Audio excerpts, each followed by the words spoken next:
أشرقت نفسي بنور من فؤاد.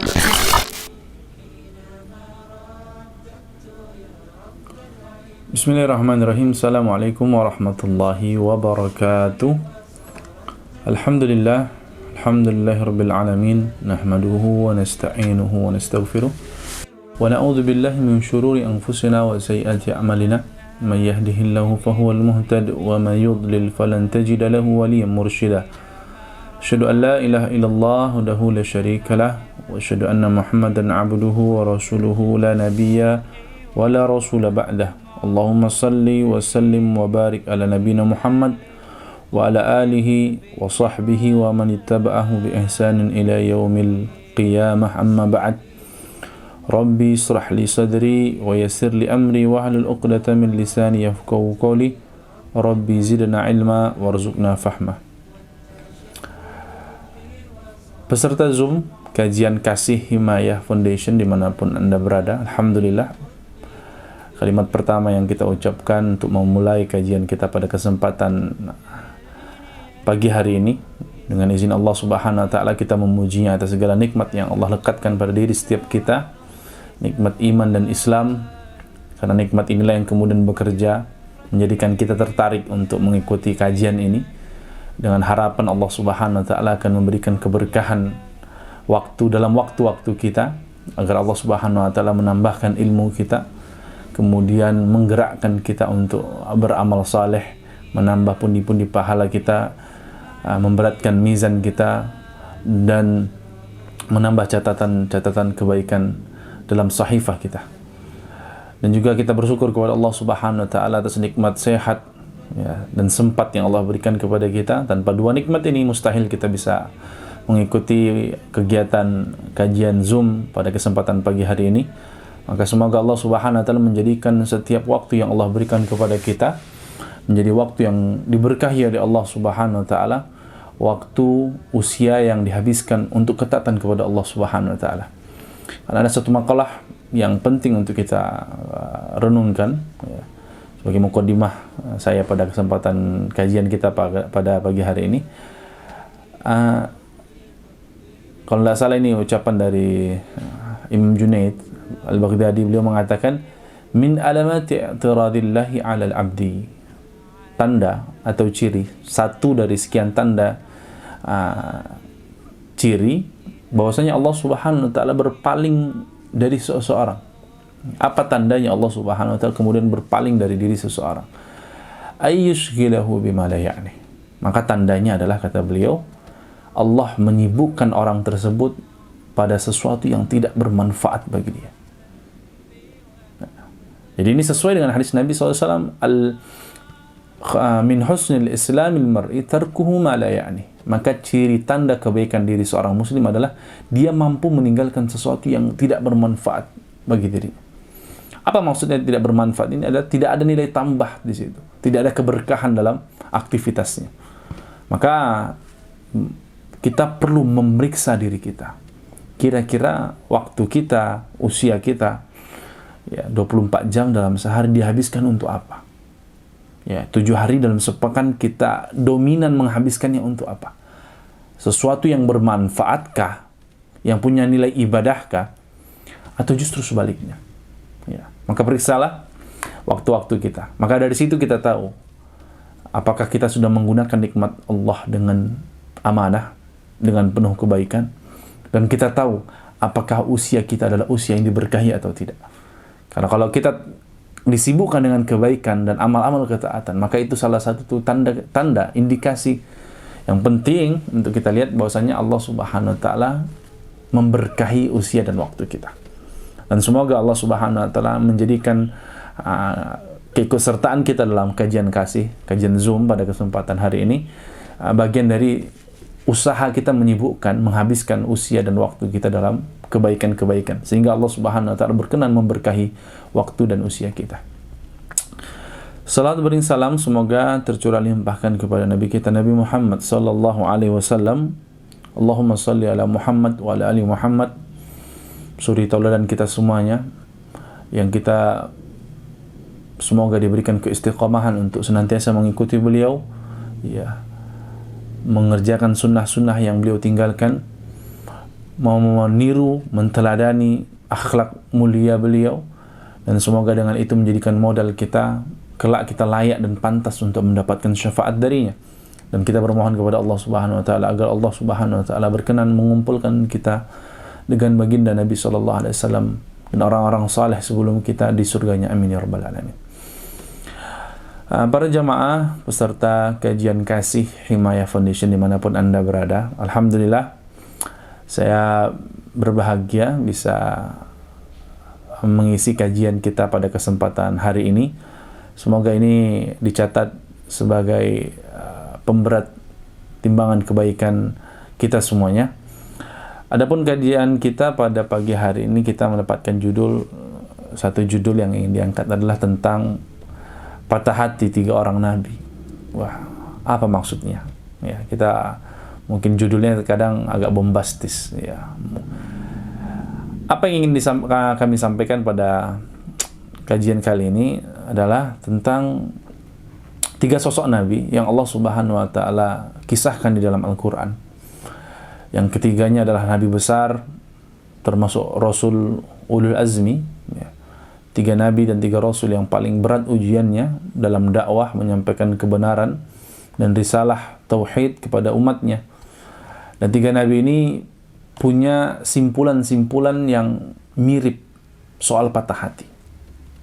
Ya. Apa patah hati yang bagaimana maksudnya?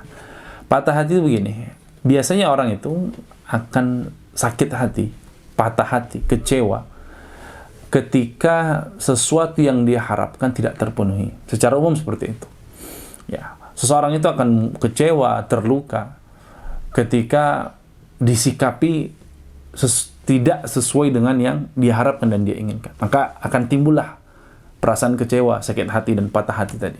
Dan ini adalah tabi'i, ya, bagian dari sisi-sisi kemanusiaan kita semuanya yang Allah Subhanahu wa taala memberikan kita perasaan yang bisa menangkap itu. Perasaan mencintai, menyayangi, terluka, kecewa, dan itu adalah alami dari sifat manusia.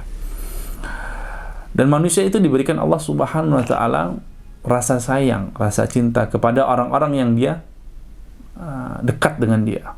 Terkhusus keluarga yang punya hubungan-hubungan darah, kekerabatan, hubungan-hubungan emosional yang begitu kuat. Seperti hubungan anak dengan bapaknya, anak dengan orang tuanya, anak dengan ibunya, atau seseorang dengan kerabatnya, pamannya, atau seseorang dengan istrinya. Yang semua itu adalah hubungan-hubungan yang memang secara kemanusiaan kita punya hubungan yang dekat. Maka biasanya seorang itu jika dikecewakan oleh seseorang, maka jika kekecewaan itu datang dari orang yang dia sayangi, maka kecewa itu bisa bertambah berkali lipat. Jika seseorang itu mungkin terluka oleh satu perbuatan yang disebabkan oleh perbuatan orang lain, biasanya ketika itu luka tersebut digoreskan oleh orang-orang yang dia sayangi dan dia cintai, maka biasanya luka itu semakin menganga lebih lebar. Nah, itu biasanya jadi aturan baku kita. Maka patah hati 3 orang Nabi ini adalah 3 patah hati tentang itu. Ini adalah patah hati tentang itu. Maka di sini ada 3 Nabi yang ingin kami angkat dengan 3 kisah yang serupa meskipun tidak sama. Ya, itu ada Nabi Nuh alaihissalam, Nabi Ibrahim alaihissalam, dan Rasulullah Muhammad sallallahu alaihi wasallam. 3 nabi yang termasuk ulul azmi minar rusul. Ya, kalau disebutkan Rasul ulul azmi berarti adalah nabi-nabi dan rasul-rasul yang mereka ini ujiannya paling berat dibandingkan rasul dan nabi yang lain. Sebagaimana Allah Subhanahu wa taala firmankan dalam surah Al-Ahqaf ayat yang 35, Allah Subhanahu wa taala berfirman, yang mana khitab dari ayat ini kepada Rasulullah Muhammad sallallahu alaihi wasallam. Allah Subhanahu wa taala berfirman, "Fasbir kama sabara ulul azmi minar rusul wa la tastajil lahum." Allah Subhanahu wa taala berfirman kepada Rasulullah, bersabarlah engkau Muhammad, ya, kama sabara ulul azmi minar rusul, sebagaimana bersabarnya para rasul ulul azmi. Wala tastajil lahum, janganlah engkau tergesa-gesa meminta azab untuk mereka. Jadi di sini Rasulullah itu secara khusus Allah perintahkan untuk iktibar, mengambil pelajaran dan teladan dari Rasul-Rasul ulul azmi sebelumnya, yang itu jumlahnya ada 5 orang ya. Ada Nuh, ada Ibrahim, ada Musa, Isa, dan Muhammad.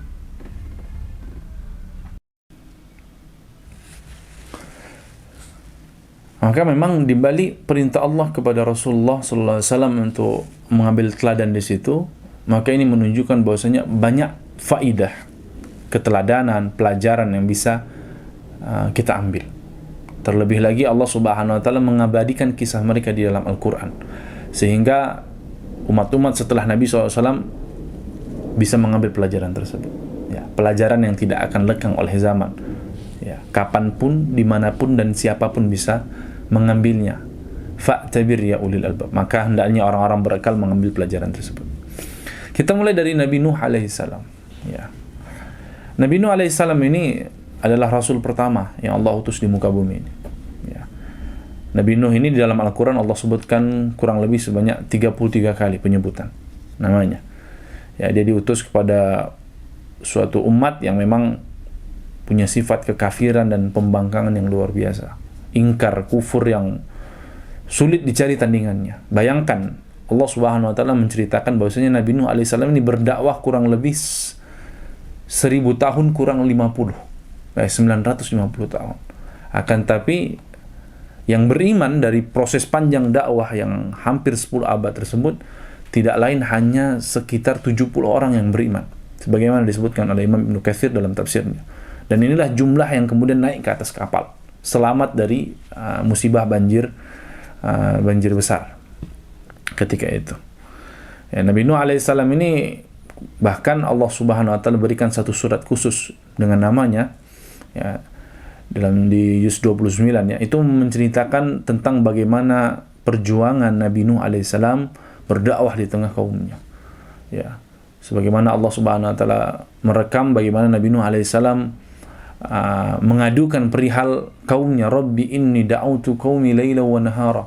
Ya Allah, Tuhanku, aku telah menyeru ke umatku, mengajak mereka, diajak terus, ayo berimanlah kepada Allah, ikutil aku sebagai Rasulullah. Laila wa nahara, siang malam, ya, tidak berhenti, tidak jemu, tidak letih. Tapi apa ternyata jawaban dari kaumnya? Falam yaziduhum illa firara. Falam yaziduhum du'a illa firara. Kecuali mereka ya semakin lari, semakin jauh. Ya, kullama da'autum litaghfira lahum ja'alu asabi'ahum fi adhanihim wastaghshaw thiyabahum wa asarru wastakbaru istikbara. Bahkan mereka ketika Nabi Nuh alaihissalam pergi datang mendakwahi mereka, ya, siang malam, mereka justru ketika Nabi Nuh datang, mereka masukkan tangan mereka itu ke telinga. Kurang ajar sekali ya. Jadi Nabi Nuh ajak mereka tutup telinga, kemudian mereka tutupkan baju mereka kepada kepala mereka, sebagai bentuk pengingkaran mereka atas apa yang didakwakan oleh Nabi Nuh alaihissalam. Dan itu semua istikbara, ya, atas dasar kesombongan, menganggap Nabi Nuh adalah rendah dan orang-orang yang mengikutinya adalah orang-orang yang lemah. Ya. Bahkan Nabi Nuh alaihissalam bukan dalam waktu yang panjang dakwah 950 tahun itu, semua usaha, upaya, cara dakwah beliau coba. Semua uslub, strategi beliau uji. Tapi ternyata tidak juga, ya. Nabi Nuh mencoba berdakwah secara terang-terangan, ya, tidak mempan, tidak juga beriman. Secara sembunyi-sembunyi, personal, person to person, tidak juga. Hingga akhir Nabi Nuh alaihissalam, ya, Allah Subhanahu wa taala mungkin melihat, maka Allah pun memerintahkan kepada Nabi Nuh alaihissalam, sudah, ini sepertinya mereka sudah sampai batas limit, tidak akan beriman lagi, ya, yang betul-betul sudah sampai di puncak keingkaran dan kedurhakaan mereka. Maka mereka pun menantang Nabi Nuh alaihissalam, ya, sudah sekian tahun, ya, lamanya perjalanan dakwah itu mereka menantang. Fa'ti bima ta'iduna in kunta minas sadiqin. Kalau begitu datangkan kepada kami janji Tuhanmu bahwasanya orang yang ingkar dan durhaka akan datangkan azab. Coba kirimkan kepada kami apa yang dijanjikan Tuhan. Jadi mereka nantang ini. Jadi memang sudah luar biasa sekali, puncak dari segala kedurhakaan. Maka Nabi Nuh pun alaihissalam kemudian berdoa, Rabbi la tadhar alal ardi minal kafirin dayyara. Maka ya Allah, jangan sisakan orang kafir, doa yang mengerikan sekali. Jangan sisakan satu orang pun di atas muka bumi ini ya orang kafir yang kemudian mendurhakai dan mengingkari ketuhanan Allah. Hilangkan semua. Ya. Kata Nabi Nuh alaihissalam, "In tadharhum yudillu ibadak wa la yadul illa fajiran kafar." Karena kalau engkau sisakan yang sedikit saja, Allah, mereka hanya akan terus melanjutkan kekafiran mereka. Kalaupun nanti mereka berketurunan, mereka hanya berketurunan yang akan melahirkan juga pelanjut orang-orang yang akan mendurhakai dan mengingkari ketuhananmu. Maka habiskan semua, ya. Dan sebagaimana kita tahu kisahnya, Allah Subhanahu wa taala kemudian menurunkan azab yang belum pernah Allah turunkan sebelum maupun sesudahnya. Banjir yang begitu mengerikan. Allah luapkan air turun dari langit, muncul dari tanah. Bahkan disebutkan oleh Imam Ibnu Katsir, banjirnya saking mengerikan itu sampai 15 hasta di atas gunung. Ya, gunung saja tenggelam. Saking mengerikannya banjir itu. Tidak ada yang selamat hari itu kecuali yang naik kapal bersama Nabi Nuh alaihissalam. Ya, 70 orang tadi itu. Ya, dan Allah Subhanahu wa taala memerintahkan untuk menaikkan hewan-hewan secara berpasang-pasangan untuk kemudian setelah banjir surut nanti kemudian mereka melakukan regenerasi untuk menjaga keutuhan populasi ketika itu. Ya, maka habis semua, tidak ada yang tersisa.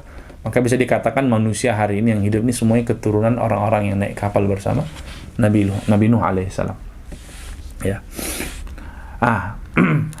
Potret atau satu episode yang menyedihkan bagi Nabi Nuh alaihissalam adalah, dan ini yang membuat beliau patah hati, adalah ketika banjir itu sudah mulai memenuhi bumi.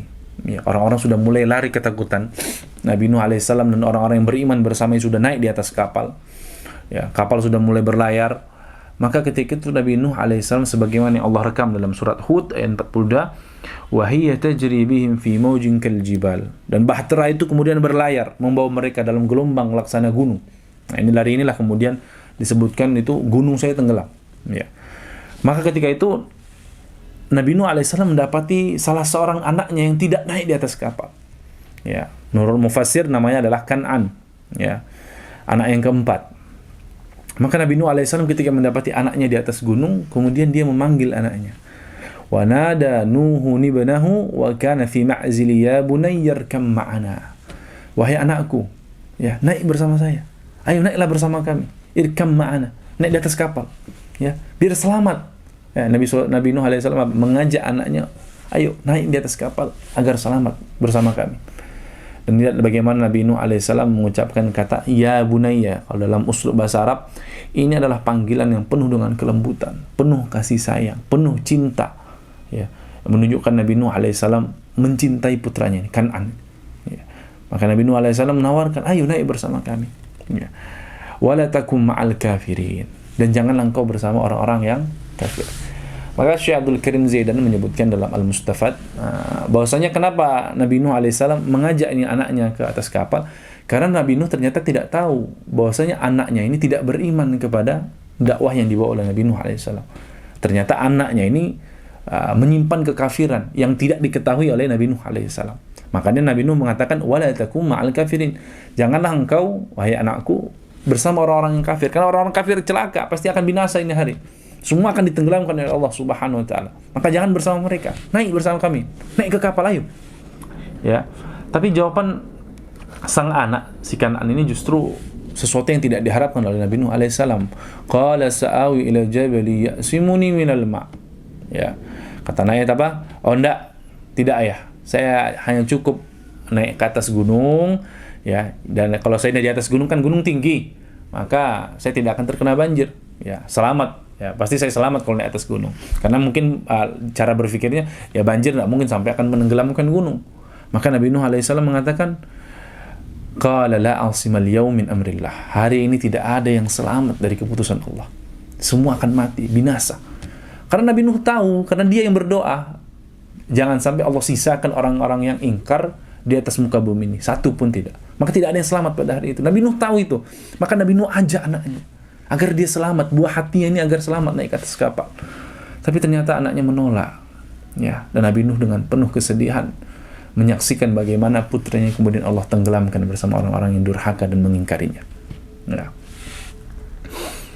Jadi ini saya membayangkan itu ya, bagaimana Nabi Nuh sebagai seorang ayah, di atas kapal dalam suasana yang mencekam, menyaksikan anaknya tenggelam secara perlahan, dan lebih menyedihkan lagi ada anaknya kemudian mati bersama orang-orang yang durhaka dan mengingkari Allah Subhanahu wa taala. Maka saya bayangkan seperti film itu, bagaimana Nabi Nuh di atas kapal kemudian dengan linangan air mata menyaksikan anaknya tenggelam di hadapan matanya sendiri. Ya, patah hati seorang ayah yang kehilangan buah hatinya. Ya, buah hati yang tidak beriman ya bersamanya, tidak mau naik kapal bersamanya. Seorang ayah yang kecewa karena anaknya justru tenggelam bersama orang-orang yang mengingkari Allah dan memusuhi Rasulnya. Maka itu adalah satu episode yang buat saya adalah patah hati seorang ayah. Dalam hal ini adalah Nabi Nuh alaihissalam, seorang nabi yang kehilangan putranya. Apa yang kemudian dilakukan Nabi Nuh alaihissalam? Ya, kita lanjutkan. Kemudian ayat 45, setelah anaknya tenggelam, ya, kemudian Nabi Nuh alaihissalam segera berdoa kepada Allah Subhanahu wa taala. Wa nada Nuhu rabbahu faqala rabbi inna ibni min ahli. Ya, Nabi Nuh berdoa kepada Allah, ya Allah, ya, wahai Tuhanku, sesungguhnya inna ibni min ahli, sesungguhnya anakku itu, si Kan'an itu termasuk keluargaku. Kenapa Nabi Nuh alaihissalam menekankan kalimat ini, sesungguhnya anakku itu adalah bagian dari keluargaku? Karena Allah Subhanahu wa taala telah menjanjikan kepada Nabi Nuh bahwasanya keluarganya akan diselamatkan oleh Allah Subhanahu wa taala. Ya, inilah seorang ayah itu bertanggung jawab kepada keluarganya, memohonkan keselamatan untuk seluruh anggota keluarganya. Ya. Jadi Nabi Nuh di sini berdoa menekankan, wahai ya Allah, itu anakku itu termasuk keluargaku. Bukankah engkau sudah menjanjikan bahwasanya engkau akan menyelamatkan keluargaku?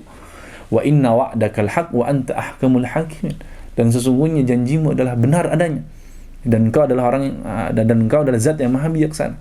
Jadi Nabi Nuh ini menagih, ya Allah, kenapa itu anakku sampai tenggelam ya Allah? Bukankah engkau menjanjikan keselamatan bagi seluruh anggota keluargaku? Tapi kenapa itu tenggelam anakku? Ya. Maka Allah Subhanahu wa taala di ayat selanjutnya mengatakan, qala ya Nuh innahu laysa min ahlik. Masya Allah ya. Ini bisa digambarkan bagaimana Nabi Nuh sudah pasrah menyerahkan urusan anaknya kepada Allah, berharap Allah kemudian menyelamatkan anaknya, mengampuni anaknya. Dan tadi Nabi Nuh nggak tahu kalau ternyata anaknya termasuk orang-orang yang kafir kepada Allah Subhanahu wa taala.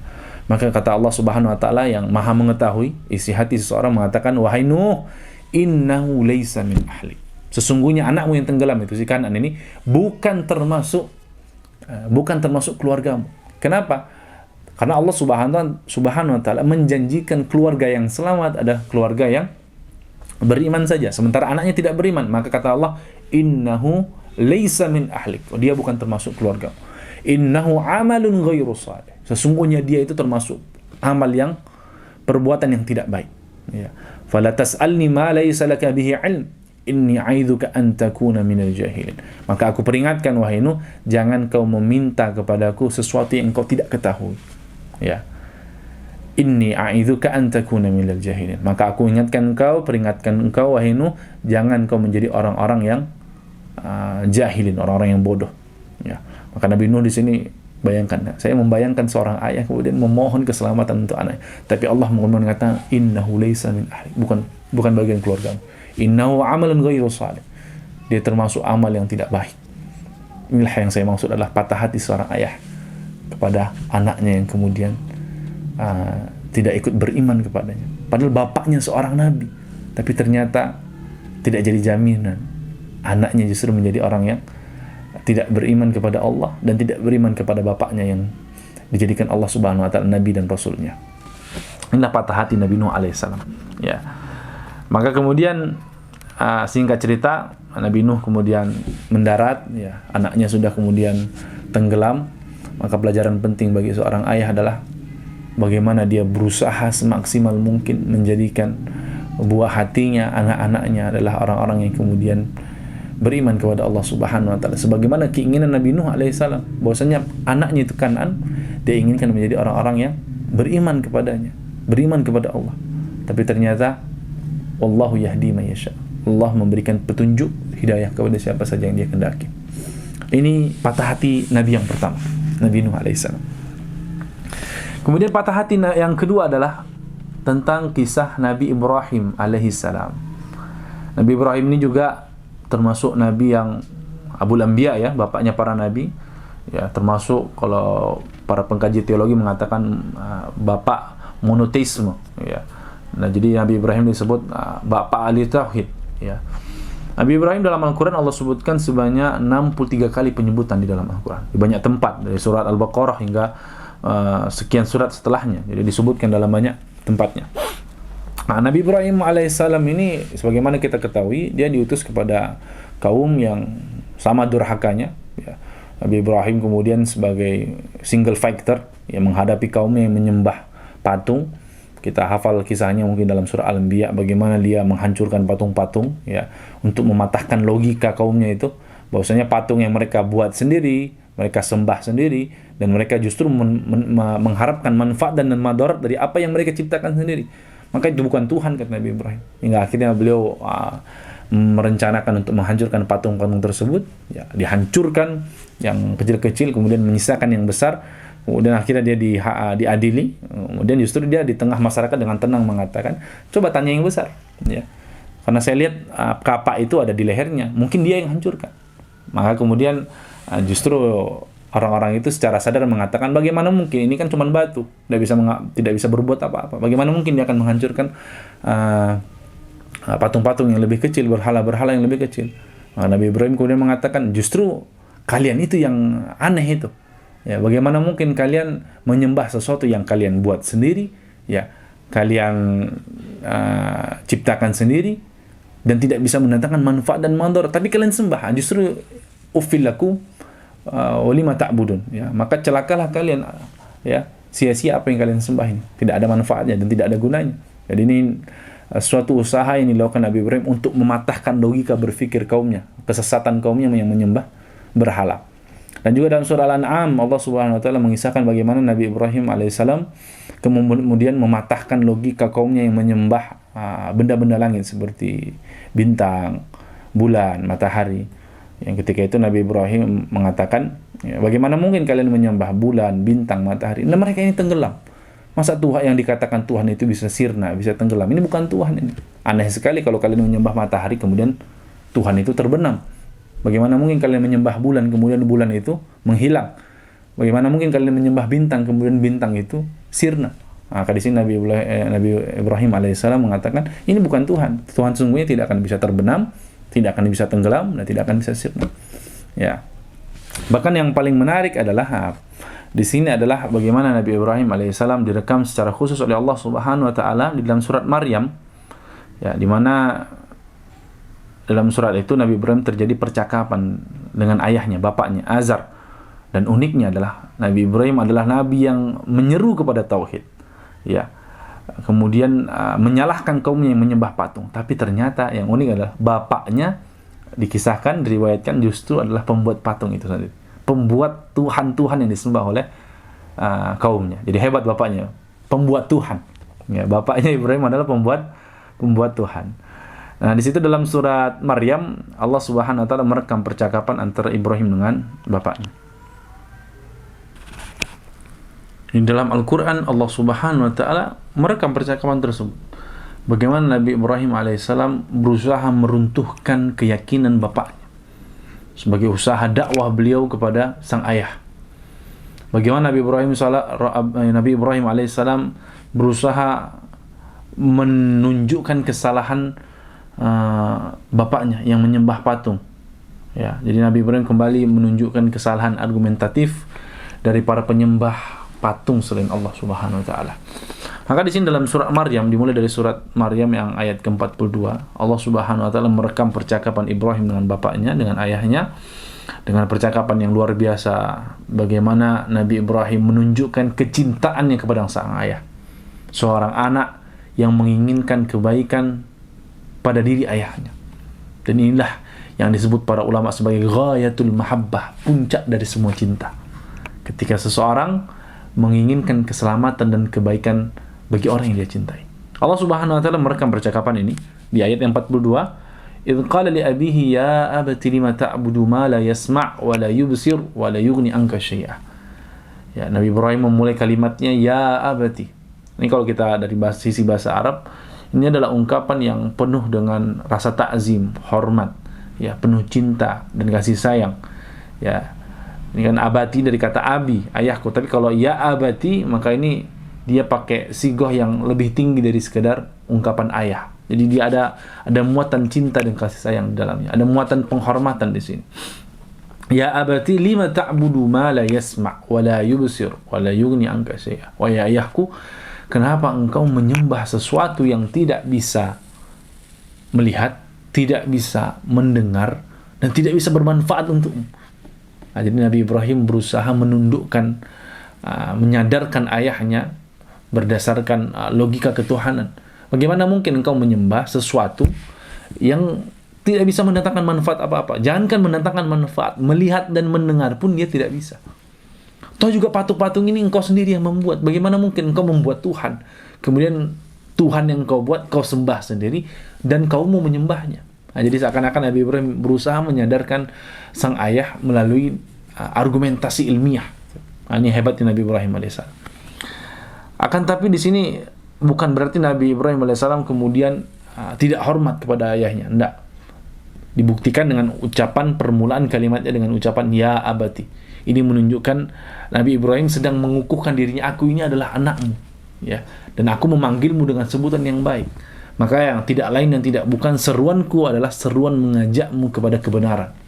Karena aku sayang kepada engkau wahai ayahku, karena aku cinta kepada engkau wahai ayahku, maka aku ingin engkau selamat dari dosa, keingkaran dan durhaka kepada Allah Subhanahu wa taala. Maka di ayat selanjutnya Nabi Ibrahim mengatakan, ya abati inni qad ja'ani minal ilmi ma lam ya'tik fattabi'ni ahdika siratan sawiyya. Wahai ayahku, sungguh telah datang kepadaku ilmu yang tidak engkau ketahui, yang belum datang kepadamu. Artinya Nabi Ibrahim ingin mengatakan, wahai ayahku, kebenaran itu ada pada saya. Allah Subhanahu wa taala telah menjadikan aku nabi dan rasulnya, membawa risalah tauhid untuk mengesahkan Allah sebagai satu-satunya Tuhan yang layak diibadahi, dan aku adalah utusannya. Fattabi'ni ahdika siratan sawiyya. Maka ikutlah bersamaku.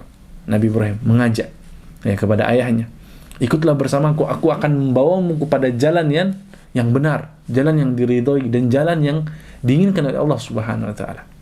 Nah, inilah bentuk bagaimana seorang anak berbakti kepada orang tuanya adalah bukan kemudian membiarkan dia dalam kesesatan. Bukan kemudian abai, tidak peduli. Ini orang tua saya. Enggak, ini tidak betul. Itu sikap yang tidak benar dari seorang anak. Jika seorang anak menginginkan kebaikan pada diri orang tuanya yang mungkin belum baik, belum taat, belum sholat, belum puasa, masih terkungkung dalam kemaksiatan tertentu, maka bukti bakti dan cinta kita yang sesungguhnya kepada mereka adalah mengajak mereka pada ketaatan kepada Allah, menunjuki mereka jalan yang benar, meluruskan yang salah, tentunya dengan kelemah lembutan, penuh penghormatan, dan tanpa mengabaikan hak-hak mereka sebagai orang tua, sebagaimana dicontohkan Nabi Ibrahim alaihissalam. Maka kemudian di ayat selanjutnya Nabi Ibrahim kemudian masih berbicara, ya abati la ta'budi syaitan inna syaitana kana lirrahmani asiya. Wahai ayahku, jangan kau sekalipun menyembah setan. Sesungguhnya setan itu adalah makhluk yang bermaksiat kepada Allah Subhanahu wa taala. Jadi Nabi Ibrahim menyadarkan bahwasanya kau ini, wahai ayahku, menyembah patung berhala yang kau buat ini adalah perintahnya setan ini. Dan setan ini memang ingin menjerumuskan manusia agar menyembah selain Allah. Dan memang inilah kerja setan.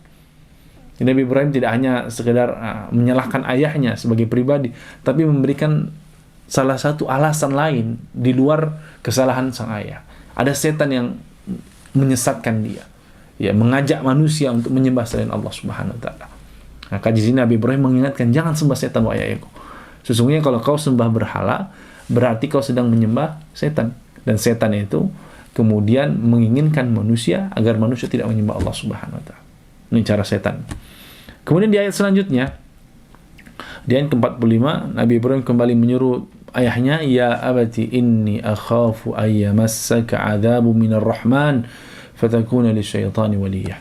Wahai ayahku tercinta, ayahku tersayang, aku khawatir, aku takut engkau kelak diazab oleh Allah Subhanahu wa taala karena engkau menyembah setan tadi, karena engkau menyembah Tuhan selain Allah dan tidak mengikuti aku. Nah, jadi Nabi Ibrahim khawatir sebagai bentuk wujud cintanya, kasihnya kepada sang ayah. Dia tidak rela dan tidak mau sang ayah tercinta nanti diazab oleh Allah Subhanahu wa taala. Tentu tidak ada anak yang menginginkan orang tuanya masuk ke dalam neraka, dan tidak ada anak yang ingin menyaksikan ayahnya menderita, ibunya menderita. Makanya para ulama menjelaskan inilah kalimat ghayatul mahabbah, puncak dari sebuah cinta kepada seseorang. Ketika kita tidak menginginkan dia terjatuh dalam keburukan, nauzubillah, apalagi sampai kemudian masuk ke dalam nerakanya Allah Subhanahu wa taala.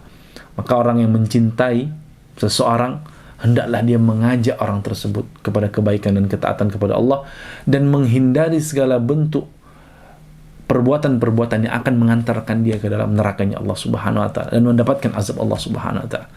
Maka lihat kalimatnya, ya abati inni akhafu ayyamassaka adzabun minar rahman. Wahai ayahku, aku takut engkau mendapatkan azab Allah. Fatakuna lisyaitani waliya. Kau kemudian menjadi walinya setan, temannya setan. Ya. Inilah bentuk kecintaan Nabi Ibrahim alaihissalam kepada ayahnya. Akan tetapi sayangnya, sedemikian apapun cintanya Nabi Ibrahim alaihissalam, ternyata ayahnya juga tidak beriman. Apa yang dikatakan ayah setelah itu? Qala araghibun anta an alihati ya Ibrahim. Wahai Ibrahim, apakah engkau membenci Tuhan-Tuhanku? Dan memang ternyata ayahnya mengakui dia tidak menyembah satu Tuhan. Alihati, Tuhan-Tuhanku. Ya. Maka kata ayahnya, tinggalkan aku. Ya. Fahjurni maliyah. Ya. Kalau enggak saya akan cambuk kamu. Ya, jadi diancam. Nabi Ibrahim dengan penuh kelemah lembutan, ternyata ayahnya tidak terima. Diingatkan demikian rupa, justru mengancam akan menyiksa Nabi Ibrahim alaihissalam kalau tidak berhenti melakukan dakwah kepada sang ayah. Tapi lihat bagaimana Nabi Ibrahim alaihissalam kemudian menjawab ancaman tersebut. Sikap yang tidak bijaksana dari ayahnya. Ketika Nabi Ibrahim alaihissalam berusaha dengan penuh kelemah lembutan, penuh cinta dan kasih, mengajak, ya, berusaha menyampaikan hidayah Allah kepada ayahnya, ternyata ayah yang menolak. Qala salamun alaik. Apa kata Nabi Ibrahim? Semoga keselamatan atas dirimu, hai ayahku. Sa'astaghfiru laka rabbi innahu kana bi hafiyya. Aku akan mintakan ampun kepada Allah Subhanahu wa taala atas penolakanmu ini terhadap dakwahku. Ya, sesungguhnya Allah Maha kepadaku sangat berlemah lembut. Ya.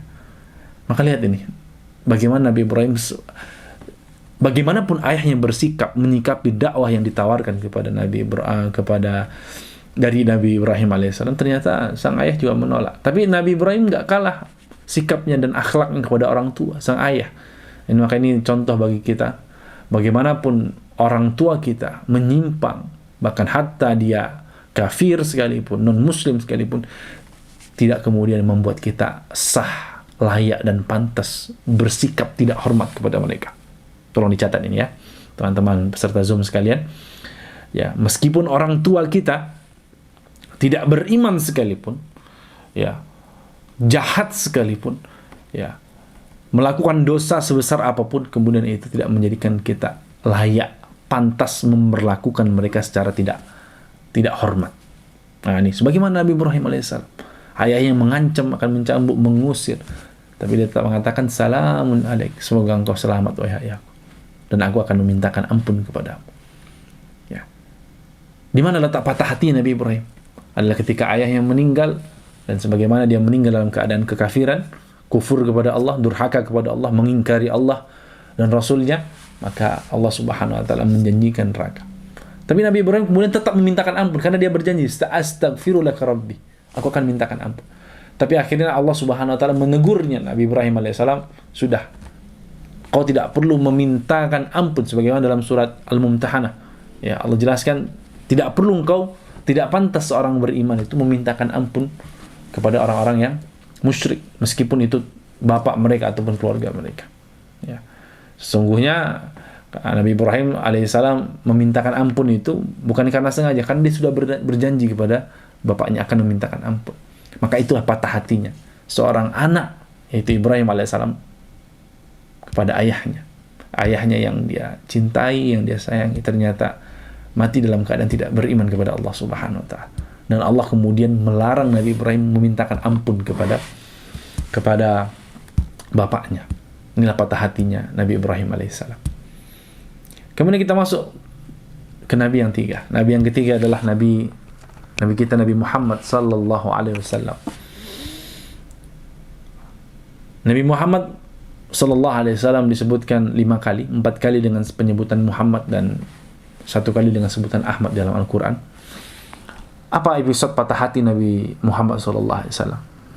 Ya, patah hatinya Rasulullah sallallahu alaihi wasallam jika tadi Nuh ya kecewa dan patah hati terhadap anaknya yang kemudian tidak beriman, Nabi Ibrahim patah hati karena ayahnya yang tidak kunjung beriman, sedangkan Nabi kita Nabi Muhammad sallallahu alaihi wasallam patah hatinya adalah ketika pamannya yang mencintai beliau, yang melindungi beliau, yang kemudian menjadi orang yang selalu terdepan membela beliau di saat orang orang Quraisy ketika itu berusaha menghalangi dakwah beliau, menyakiti beliau, maka pamannya ketika akan meninggal dunia, ketika akan sakaratul maut, yang kata Nabi SAW, ya ammi kulli qawlan astahillu laka biha syafa'ah, katakanlah satu kalimat wahai pamanku yang dengan kalimat tersebut aku akan memintakan ampun untukmu, memintakan syafaat untukmu. Kalimat apa maksudnya? La ilaha illallah. Tapi ternyata pamannya mengucapkan, sekiranya aku tidak khawatir dikatakan sebagai orang yang takut karena kematian, kemudian aku mengikutimu, maka sungguh aku akan mengikutimu wahai anak keponakanku. Tapi kemudian sang paman meninggal dalam keadaan tidak mengucapkan kalimat tersebut. Ya, tidak mengucapkan kalimat tersebut. Dan inilah yang kemudian salah satu patah hatinya Nabi kita Nabi Muhammad SAW. Saya tidak akan bercerita panjang tentang Rasulullah karena kita semua insya Allah mengetahui bagaimana sirah dan perjuangan beliau. Tapi yang saya potret adalah bagaimana kecewanya Rasulullah SAW, sedihnya Nabi SAW, patah hatinya Nabi SAW ketika pamannya tidak beriman bahkan hingga akhir hayatnya. Maka Nabi SAW kemudian memintakan ampun dan Allah kemudian menegur Nabi SAW dan mengingatkan bagaimana sikap Ibrahim alaihissalam kepada bapaknya. Kemudian Nabi SAW bilang, tapi kan Nabi Ibrahim memintakan ampun buat ayahnya. Maka Allah subhanahu wa ta'ala kemudian mengingatkan, Ibrahim memintakan ampun hanya sekedar menunaikan janjinya kepada ayahnya. Maka tidak boleh meminta ampun kepada orang-orang yang musyrik, meskipun itu orang-orang yang kita cintai. Maka Allah kemudian mengingatkan nabinya dalam surah Al-Qasas ayat 56, innaka la tahdi man ahbabta walakinnallaha yahdi man yasha wa huwa a'lamu bil muhtadin. Sesungguhnya engkau Muhammad tidak dapat memberi petunjuk kepada orang yang kamu kasihi, kepada orang yang kamu cintai. Betapapun Rasulullah mencintai pamannya Abu Talib, Rasulullah tidak bisa memberikan hidayah. Karena Al-Hadi huwallah. Karena yang memberikan petunjuk itu siapa? Allah subhanahu wa ta'ala. Yahdi man yasha. Allah kemudian memberikan petunjuk kepada siapa saja yang dia kehendaki. Kita tidak bisa intervensi itu. Itu hak prerogatif Allah subhanahu wa ta'ala sebagai Tuhan. Yahdi man yasha wa yudhillu man yasha. Allah berhak kemudian memberikan petunjuk kepada siapapun yang dia kehendaki, kemudian juga berhak memberikan kesesatan kepada siapapun yang kehendaki. Meskipun kita mencintai seseorang, kita inginkan kebaikan, tapi kalau Allah tidak ingin, maka Allah tidak akan berikan. Ya, maka di sini 3 kisah ini adalah tentang 3 nabi yang kemudian mencintai 3 orang yang berbeda. Nuh kepada anaknya Kan'an, Ibrahim kepada bapaknya Azar, dan Muhammad kepada pamannya Abu Talib. Semuanya ketiga nabi ini yang mulia patah hati. Patah hati dalam arti kecewa. Ya, ternyata dakwah mereka kepada orang yang mereka harapkan untuk menerima dakwah ini tidak kunjung diterima. Betapa sakit hatinya dan sedihnya Nuh alaihissalam ketika anaknya ternyata menjadi orang-orang yang ditenggelamkan oleh Allah subhanahu wa ta'ala. Dan betapa sedihnya Ibrahim alaihissalam mendapati ayahnya ternyata termasuk orang-orang yang diazab oleh Allah subhanahu wa ta'ala karena kekufurannya. Dan betapa sedihnya Rasulullah SAW mendapati pamannya Abu Talib meninggal di akhir hayatnya tanpa mengucapkan kalimat yang bisa menyelamatkannya kelak di akhirat. Maka dari 3 kisah ini apa yang bisa kita petik pelajarannya tentang 3 patah hati dari 3 orang nabi? Maka yang pertama yang ingin saya sampaikan adalah tentang mahalnya hidayah. Ya. Hidayah itu mahal sekali. Bahkan anak seorang nabi pun jika Allah memang tidak memberikan hidayah, dia tidak selamat. Bahkan ayah dari seorang nabi pun, ketika dia tidak meraih hidayah tersebut, dia tidak selamat. Bahkan paman dari seorang nabi pun, ketika dia tidak meraih hidayah, dia tidak selamat. Anaknya Nabi Nuh, bapaknya Nabi Ibrahim, dan pamannya Rasulullah, semuanya dihantarkan hidayah. Nabi Nuh mendakwahkan anaknya, menjelaskan tentang Tuhan sesungguhnya, dan dia adalah Rasul. Ibrahim juga demikian. Rasulullah juga tidak kalah demikian. Beberapa hal sudah direkam dalam sirah Nabawiyah.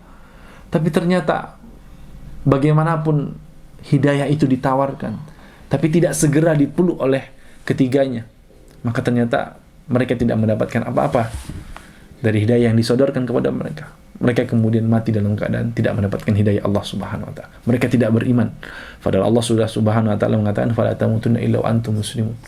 Jangan sekali-kali kamu mati kecuali dalam keadaan seorang muslim yang berserah diri kepada Allah Subhanahu. Ini mahalnya hidayah. Ya. Bukan berarti tidak ada jaminan memang. Anak ustadz, anak kiai, anak ulama, ya, kemudian dapat jaminan dia mendapat hidayah, belum tentu. Karena hidayah itu harus dijemput. Hidayah itu mahal sekali. Dan Allah hanya memberikan kepada siapa yang dikehendaki. Ya, ini poin pertama yang ingin saya sampaikan. Yang kedua adalah cinta yang sesungguhnya adalah mengajak orang yang dicintai dalam ketaatan kepada Allah Subhanahu wa taala. Inilah puncak dari segala cinta. Ya, ghayatul mahabbah, puncak dari segala cinta kepada orang yang kita cintai adalah kita mengajak mereka pada ketaatan kepada Allah Subhanahu wa taala. Kita mengajak mereka kepada kebaikan yang akan mendatangkan cintanya Allah dan Rasulnya. Sebagaimana Nuh alaihissalam, bentuk cintanya kepada putranya adalah mengajak anaknya untuk naik ke kapal, menyelamatkan dia, ya, agar dia beriman selamat dunia dan akhirat. Bentuk cintanya Ibrahim kepada bapaknya adalah menasihatinya, mengingatkannya, berusaha menyadarkannya akan kesalahannya. Dan bentuk cinta Rasulullah kepada pamannya adalah menjelaskan kekeliruannya, mengajak dia kepada Islam, ya, dan menjelaskan kepada mana jalan yang benar dan mana jalan yang salah. Inilah bentuk kecintaan kita. Maka betul Rasulullah SAW mengatakan, la yadkhul jannata dayyus, tidak masuk surga, ya, laki-laki yang punya sifat dayyus, tidak punya kecemburuan kepada keluarganya. Ya, maka itu adalah laki-laki yang tidak memiliki cinta kepada keluarga. Jika dia mendapati istrinya, anaknya, orang tuanya tidak taat kepada Allah, kemudian dia diamkan saja, ini dayyuth. Ya, tidak dapati istrinya tidak menutup aurat, ya, dia dapati anaknya kemudian tidak sholat, kemudian dia diamkan saja, maka itu bukan ayah yang penuh dengan cinta. Ya, karena kalau dia mencintai keluarganya, maka dia ku anfusakum wa ahlikum nar, maka dia akan menjaga dirinya dan keluarga dari api neraka Allah. Bagaimana caranya? Mengajak mereka kepada ketaatan kepada Allah Subhanahu wa taala. Maka inilah ghayatul mahabbah. Maka bagi siapapun, ya, peserta kajian Kasih Himayah Foundation, jika Anda mencintai orang-orang yang Anda cintai, ajak mereka pada kebaikan, ajak mereka pada ketaatan, ya, dan jangan pernah berhenti mengajak mereka. Sebagaimana Nabi Nuh tidak menyerah bahkan sampai detik terakhir anak yang ditenggelamkan oleh Allah. Sebagaimana Ibrahim tidak menyerah mengajak bapaknya untuk kemudian beriman. Sebagaimana Rasulullah tidak menyerah sampai dengan detik-detik kematian Abu Talib. Ya, karena kita tidak tahu di detik keberapa Allah Subhanahu wa taala akan yahdi man yasha, akan memberikan hidayahnya kepada orang-orang yang kita cintai. Jika ada keluarga kita yang belum sholat, ingatkan, nasihati tanpa jemu, tanpa henti, doakan terus-menerus. Jika anak kita belum berubah, doakan mereka, didik, ajarkan. Jika istri, suami kita belum berubah, maka jangan pernah berhenti untuk mendoakan dan menasihati mereka, mengajak mereka kepada ketaatan. Itulah bukti cinta kita yang sesungguhnya kepada mereka. Maka dari ini, ya, ghayatul mahabbah adalah yahmilul mahbubah ila ta'atillah, ya, mengajak orang yang dicintai kepada Allah Subhanahu wa taala, kepada ketaatan kepada Allah Subhanahu. Kemudian yang ketiga, poin dari 3 patah hati 3 nabi ini adalah jangan pernah berhenti berusaha berdakwah kepada keluarga kita. Allah Subhanahu wa taala mungkin memberikan kita nikmat hidayah lebih dahulu. Kita hijrah lebih dahulu. Kita paham din ini lebih dahulu. Mungkin kita salat lebih dahulu. Kita mengerti agama ini lebih dahulu dibandingkan keluarga kita yang lain. Mungkin seorang ayah karena mungkin di tempat kerjanya belajar, ya, mendengarkan sesuatu, istrinya mungkin belum, ya, maka jika kita memang dahulu mendapatkan kebaikan tersebut, maka segera sebarkan dan tebarkan di tengah keluarga kita, ya. Dan mulailah dari orang-orang yang terdekat. Sebagaimana Allah Subhanahu wa taala memerintahkan nabinya Rasulullah SAW, wa anzir ashiratakal aqrabin. Siapa yang pertama kali harus diingatkan? Keluarga-keluarga kita, kerabat-kerabat kita. Mereka yang paling berhak untuk diingatkan pertama kali, untuk diajak pertama kali. Bukan orang-orang yang jauh, mulailah dari yang dekat. Ya. Dari keluarga inti kita, orang tua kita, istri kita, anak-anak kita, saudara-saudara kita, paman-paman kita, bibi-bibi kita, karib kerabat kita. Itulah orang-orang yang paling berhak mendapatkan kebaikan dari kita. Itulah orang-orang yang kemudian jika kita merasakan bahwasanya kita taat kepada Allah, maka itulah yang orang-orang yang harus kita ajak untuk taat kepada Allah. Mulailah dari orang yang terdekat, bukan dari yang jauh. Bukan dari yang jauh. Ya. Dan inilah menunjukkan kalau kita mencintai mereka. Ya, mulailah dari keluarga yang dekat, jangan yang jauh-jauh, yang dekat tuh. Wa anzir ashiratakal aqrabi. Ya. Kemudian yang kelima, yang keempat adalah jangan pernah berputus asa. Jangan putus asa. Wala tayasu min rauhillah. Jangan pernah putus asa dari rahmat Allah Subhanahu wa taala. Kadang kita itu begini. Ya, baru mengajak 1, 2 kali, 5, 10 kali orang tua kita untuk sholat. Kemudian mereka juga belum sholat. Kemudian kita masalah, terserahlah kalau tidak mau sholat. Anak kita kemudian mungkin belum baik, belum sholat, belum taat. Kemudian baru diajak 7, 10 kali, kita menyerah. Istri kita yang kemudian belum menutup aurat dengan baik, kita ajak 4, 5 kali, kemudian kita menyerah. Jangan menyerah. Karena inilah usaha kita mendakwahkan kebaikan dan ketaatan kepada Allah Subhanahu wa taala, kepada orang-orang yang kita cintai. Ya. Maka usahakan terus menerus, tanpa henti, tanpa jemu. Dan itu ibadah, teman-teman sekalian, ya. Mengajak orang-orang kepada ketaatan kepada Allah adalah ibadah, dakwah. Itulah amar ma'ruf nahi mungkar kita. Ya. Maka luruskan niat kita, ikhlaskan niat kita untuk Allah Subhanahu wa taala, dan mohonkan juga kepada Allah Subhanahu wa taala agar Allah Subhanahu wa taala segera memberikan hidayah, memasukkan hidayah, cahaya hidayah ke hati-hati mereka. Kita berikhtiar kepada Allah, kita bertawakal. Kita mengajak mereka dan Allah lah yang membolak-balikkan hati mereka. Maka ajak terus tanpa henti, tanpa jemu, sembari terus didoakan agar mereka segera mendapatkan hidayah Allah Subhanahu wa taala. Jangan sampai kemudian kita menjadi orang-orang yang patah hati di kemudian hari. Ketika kita mendapati orang-orang yang kita cintai, orang tua kita, istri kita, anak-anak kita, ya, saudara-saudara kita, meninggal dalam keadaan tidak beriman, meninggal dalam keadaan tidak bertobat, dan meninggal dalam keadaan berkubang dosa dan kemaksiatan kepada Allah Subhanahu wa taala. Maka itu adalah patah hati yang tidak akan pernah terobati, karena kematian adalah batas akhir, ya, batas akhir dari kesempatan seseorang untuk mendapatkan keselamatan di akhirat kelak. Teman-teman peserta Zoom yang semoga Allah rahmati dan Allah berkahi, mungkin ini yang kami bisa sampaikan pada kesempatan kajian kita tentang 3 patah hati 3 orang Nabi. Bahwasanya ya itulah poin-poin yang ingin kami sampaikan, ya, tentang hidayah, tentang cinta kita kepada keluarga kita, dan bagaimana kita merealisasikan cinta tersebut. Dan jangan sampai kita menjadi orang-orang yang kemudian patah hati di kemudian hari. Ya, tugas kita memang ikhtiar, berusaha, berdakwah sekuat tenaga, dan serahkan kepada Allah Subhanahu wa taala, karena Allah Subhanahu wa taala lah yang membolak-balikkan hati manusia, dan Allah Subhanahu wa taala lah yang memberikan hidayah kepada siapa saja yang Dia kehendaki. Mungkin ini ya yang kami sampaikan, semoga bermanfaat, semoga ada faidah, 1-2 hal yang bisa kita dapat dan bisa kita petik, yang bisa menjadi renungan buat kita. Semoga ada ilmu yang bertambah, dan semoga ada kesan di dalam hati kita yang kemudian bisa melahirkan amal-amal soleh selanjutnya. Mungkin saya mohon izin tidak ada tanya jawab karena saya masih ada kegiatan setelah ini. Tapi semoga ini menjadi cukup, ya, kita mendapatkan keberkahan majelis ilmu, dan Allah semoga menerima amal soleh kita, ya, memberkahi setiap usia dan waktu kita. Maka demikian yang bisa kami sampaikan. Mohon maaf atas segala kekurangan, ya, salah kata, silap sikap yang kurang berkenan, mohon maaf sebesar-besarnya. Wabillahi taufiq wal hidayah. Assalamualaikum warahmatullahi wabarakatuh. نفسي